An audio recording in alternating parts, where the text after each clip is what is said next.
Hey.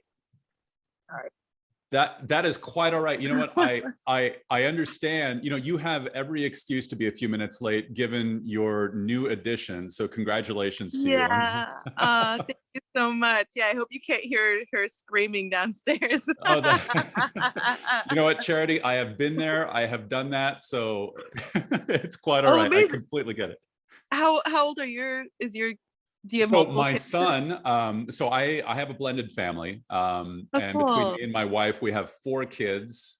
Wow. The oldest are 22 and 20. They are both at Oregon State University. My son is a senior in high school who's off to college in the fall. Wow. And then the youngest between us is a freshman in high school. So there's a lot going on, as you might imagine. So we are so, I mean, we've heard, you know, a friend told me it's the hardest going from none to one.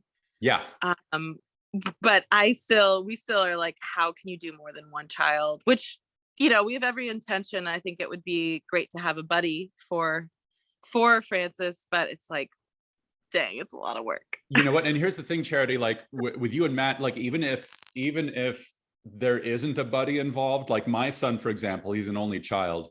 And there are sort of like positives and negatives to that. So like you'll hear people where they're like, oh, well, only child figures. And you're kind of like, really? You know, that kind of thing. But, you know, totally. Yeah, I mean, you have plenty of time to figure everything out. So again, congratulations to you. That's Thank awesome. you so much. Yeah. Charity Rose Thielen with the head and the heart. Thank you so much for being with me. It's been, you and I chatted, gosh, it's been like over 5 years now, which is just amazing to think about.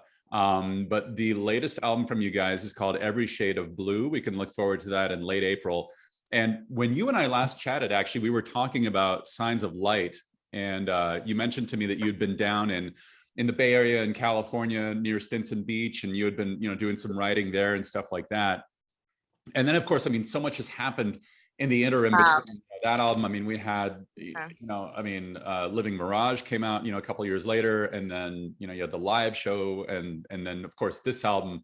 But what I'm wondering, Charity, is like you were talking about sort of your inspiration for writing and stuff like that being in a specific place. Did that same sort of thing happen for Every Shade of Blue? Tell me sort of about that process. Yeah, well, I think place will always figure its way into the songs, you know, indirectly, and it'll float above and below, you know, and uniquely this process, given our times with the pandemic and everything, we did most of the writing remotely. Yeah, and some of what made it on the album had been written before, like in 2019. And then, but the bulk of it, we kind of were like, I guess actually a few of the songs right before the pandemic. So this was like January, February, and Maddie and I had just finished building a studio in our backyard. Nice. Thinking, you know, it was like completed in like January, February of 2020, thinking, oh, we aren't going to be able to enjoy using this very much because we'll be on the road.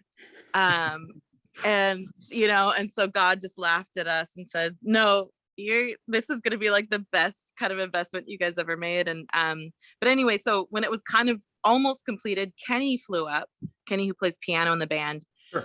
And the three of us did some writing with, and those songs made it onto this album. There are a few different iterations. John, you know, was doing some writing before, and then we were kind of working on songs and like sending them back and forth. And a lot of like tracking, I guess, was happening remotely, which was shaping the songs. But the demos of things were kind of like presented to the band, more fully fleshed out than like piecemeal. But then we got together in person eventually. It felt like forever, in the following year in like June, and then in September, and up in Seattle. Nice. So yeah. I was gonna ask if when you guys all got together, was it up in Seattle? Was it like in your studio, or was it, you know, did you guys meet somewhere else to sort of flesh things out, if you will? Yeah. Well, John came up. Our studio is like, it's a garage, so it's a healthy project studio, but setting up a full band, like a full kit and everything, Sure. it's not really for that. But we actually recorded. We went back to the first studio where we had ever recorded, which was Studio Litho in Fremont, and where we did basic tracking for our first album. Hmm. And it was really great. And we worked with the same engineer, Sean Simmons. Although we brought in Jesse Shatkin, who is kind of from more the pop world in LA. Interesting.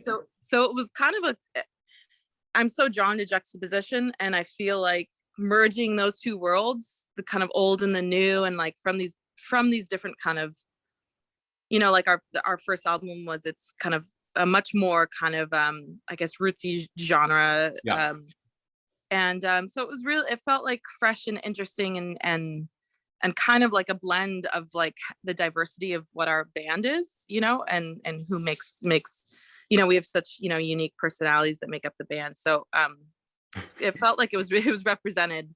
It's pretty represented on this album. That's awesome. Yeah, it's kind of, I was going to say, it's almost like an evolution, if you will, because, it's got like the earlier stuff had a much more, and I hate to sort of use an all-encompassing term, but sort of like an organic kind of feel to it. And I've noticed, like, especially on Virginia Wind in the Night, which is a great song, by the way, we love playing that here on Kink. There's some really cool production value, but without losing like the overall feel that is the head and the heart. It's got those melodies and everything. Yeah. I feel like the essence, the like, when we first heard that demo, John brought it to the band, and it felt like, it really, like, there's so many elements of production that are, that we hadn't really explored, but you hear like the voice and the soul of John. Like, I could hear John coming through in this song, and it felt like just so authentic and real and emotional. And so it just felt so like, this feels like our band, but in, like exploring new territory, which I think is healthy for any art, is to kind of like go there and kind of shed like whatever you think you're supposed to be, and just, I think that's really healthy. And like, just kind of harkening back to how many different people are in this band, and it's like we all have so many different tastes, and so it's cool to, like, for people to kind of feel like they have space to explore within this band, kind of what they like listening to and are inspired by. Absolutely. It's like when you think about the song, and I've seen statements from Jonathan about the track Virginia Wind in the Night, and he says that it's really kind of, it's about taking yourself to a place, not so much, literally, but, figuratively. It's like when you hear the music, you're transported back to, a certain time, or sort of a place that makes you feel grounded and safe and secure, which is a really cool way of looking at the song. With you personally, Charity, I mean, are there any songs either with the head and the heart, or just, tracks in general that you listen to where it kind of does the same thing for you personally? Well, it's funny. I kind of stumbled upon, we were listening, I'd say, I wouldn't say a lot more music, but I think generally people were, when they were kind of home and navigating the dance of like what the hell is going on in our lives and in our world right now. So one of the albums that came out kind of earlier on in the pandemic was Bruce Springsteen's newest album, Letter to You. Cool. And I was just fell upon listening to it so much, and in pregnancy too. So I think there's a sense of like home for Frances now with that album. But it really did bring me to this place of just feeling like grounded and present and home for whatever reason, like there's so many great Boss albums, and it's like talking about production. I mean, it was great that they were like getting back to being live and tracking live as a band, which really like is inspiring and resonates to me, because I'd love to do that with the band again, and in future albums. But it also is like production wise, it's not like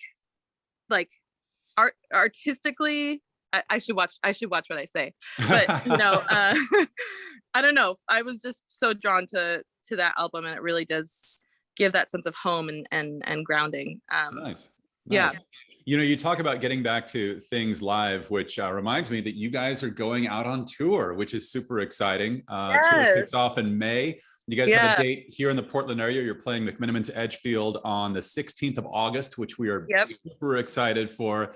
How long's it been since the Head and the Heart have been out on tour? Like a couple years at least, right? Oh my gosh, yeah. I mean, our plan was to keep, you know, playing, you know, promoting Living Mirage, and that was rudely stopped. So yeah, God, it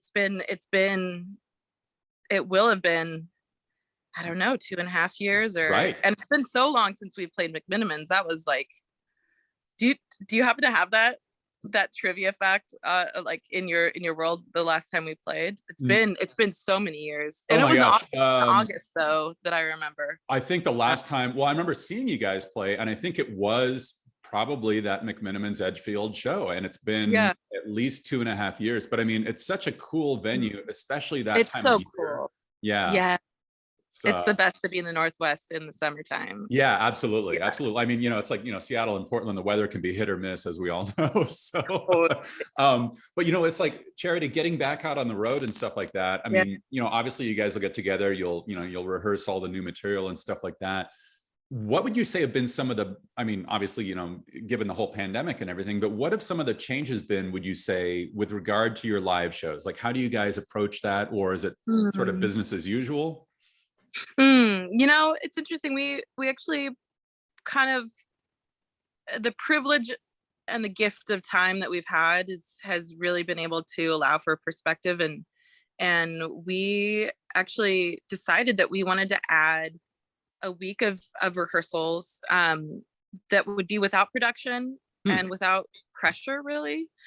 Just all of us getting clearance from an Airbnb ahead of time, but renting out a house and just getting together a bit more unplugged and working out the new songs and trying to feel like what organically feels right to play, how to approach them live. Sure. Before we go into full kind of production, right beforehand. So that feels really fresh and cool and different. And I think that I don't know what that will inspire, but it feels really great, and I'm excited for that. And then we, you know, like everything, I think artistically, whether it's visuals or audio, you know, we always kind of react to what we kind of put out previously. So I'm excited for the stage design too, and just like having that be a reaction to kind of what we did last time around, which I think will be a bit more minimalist, but you know, because we kind of put so much into these like huge like set designs, which are really, really cool, made of MDF and acrylic. Wow. Kind of joked that it looked like skeleton, like dinosaur skeletons. And they were like just an S show for the crew to kind of lug around in place every day.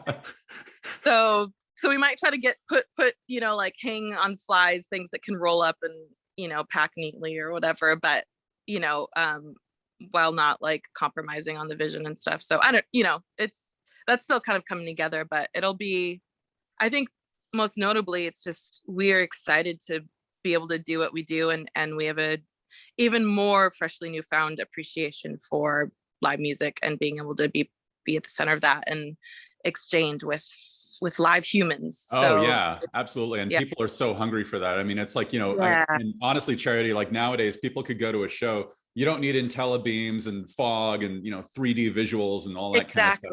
As long as the music's there and it's a live setting, you know, I mean, you guys could be in like a black box doing it, you know? No, that's the best. That's the best. I totally agree. And I feel like that hunger is coming from both sides, you know? And I think that the best live performance, the best, you know, live artists, Bruce Springsteen is one of them, you know, who like has that hunger and feels like this show is the best show that I'm ever going to put on, you know, in my life. And then, you know, you go into that each show with that spirit. And I think we're seeing that appreciation and that kind of that level of like, I don't want to take this for granted anymore from artists that, and also from the other side, from people that I think that the exchange with live music going forward, and I hope, like maintains that air of like, this is like once in a lifetime, Yeah, absolutely. Absolutely. You being up in Seattle, actually, my wife and I were just up recently visiting some friends there, and we got the chance to walk around. Oh my gosh, what was it? Magnuson Park, I believe, like right there on like it was on right on Lake Washington, which was, it was beautiful. It was a great day for it. Yes. And you being in that city, you've been there for a while. I'm curious about what you and Matt and now Francis, how do you guys, I mean, obviously, working on music is incredibly important to you, but there's also free time involved as well. I mean, what do you guys like to do when you're sort of out and about? Oh man. Well, I mean, we've kind of been cloistered away with a baby and COVID, but Sure. generally, we love, going on. We live in West Seattle, and there's like there's beautiful parks here, Lincoln Park and Alki, and we love going on walks regularly on the Puget Sound, Sure. so it feels like you're at the ocean, but you're in the city. Yeah. So special. I've been to Alki Beach before. That's a really nice area. Yeah. Yes. Yeah. Especially in the summer, the sun's out sometimes. You can go out and feel the sand in your toes, stuff like that. It's almost like a beach. Totally. And the rocks. Yeah. Yeah. Exactly. Every beach is rocky here. I think that, being grounded out in nature. There's a place called Schmitz Park, which we love. It's like an old growth forest in the neighborhood. Nice. It's actually where Honeybee, the music video, was shot. Predominantly cool. That in Volunteer Park. And then I love gardening, another kind of outdoor activity. Okay. Biking, kind of, those are a few things. Nice. That kind of are really, when we get home from tour, I'm just obsessively redesigning the garden and getting really dirty, and it's you know what, it's funny because like my wife and I have this dynamic because she loves gardening, and I take one look at it and I'm like, oh, and I'm like taking like Advil beforehand and stuff like that because I know it's gonna be like hard work. How does Matt feel about that? Is he into that also, or is that kind of like a charity thing? Well, I think it's one of those things where it's like it's like an area where I have complete control. Mm-hmm. And so the OCD in me is like, there's not really space for him, although he can help lift the like 3 cubic blocks of soil building conditioner to the front yard for me. And this sounds awfully familiar. This sounds awfully familiar. Like coming home from like Home Depot and like, carrying out like the big bags of mulch and all that kind of stuff, Totally. Which I also do, Sure, absolutely. Not the but sometimes when it's wet, it's like, it's 50 pounds. I'm like, right. Exactly. Well, you know what? We are super excited for the next album from the Head and the Heart. It's called Every Shade of Blue. It's out in late April. And of course, you guys coming to town playing McMenamins Edgefield. That is the 16th of August. Charity Rose Thielen, violinist from the Head and the Heart. Thank you so much for taking the time. And congratulations again on your brand new family. This is super exciting for you guys. Thank you so much. That means a lot. Ahead. Absolutely. Yeah. Well, thank you so much. And we'll hope to see you in person soon here in Portland. Yeah, please. That would be great. That'd be so great. Awesome. Thank you so much. I really appreciate that. Yeah. Thank you. Thank you for your time again. Yeah. Take care. You too. We'll talk soon. Okay. Okay, cool. Thanks. Bye. Bye. Bye.